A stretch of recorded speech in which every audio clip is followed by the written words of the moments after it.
Jo zaļai karotītei ir jābūt 75% izēvielām Latvijā. Īstenībā marķē produkciju ar preču zīmu pozitīvs produkts, kā arī rūpējas par zaļās. Un šīs zemnieku saimniecība Kroņīši ir Sirmo dzimtas mājas. Un tad viņš varētu būt kādā bildē, kaut kur jau ir jā. Nu, pēdējais žurnāls, kas pagājušajā mēs te vienā žurnālā tikām, tad ir šeit mēs esam abi divi kopā.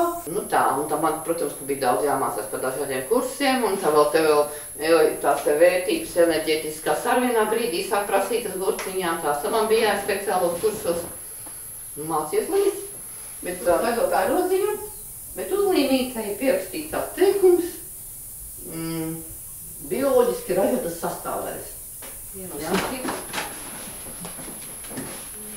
Tā, nu aiziesim tagad līdz Mēs vajag atpūst. Šitas te ir vecā lauku virtuve. Mēs atradām, netīšām tā kolekcija Guntim visu laiku savācās. Arī tā. Viņš pēc kādu laiku zvana Gunti, vai tev nevajag moskiču, viņam traucē.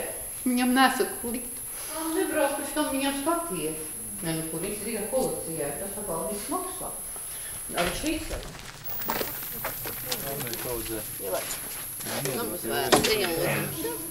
Laiku viss ir tā, pēdā sāku ūdeni, te stāvēja, piecas govis.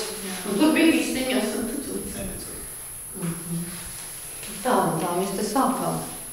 Labi projektu bija to vēku visu atjaunot, jā, bet arī ir. Tagad šajos noteikumos ir tā, ka var uz abiem pieteikties. Agrāk varēja tikai vai nu uz karotīti, vai nu uz bioloģisko, bet tagad var gan arī. Jā, kad es tev tā ir, ka jau visu tur ir tik ātri kaklā un pārstrādāt.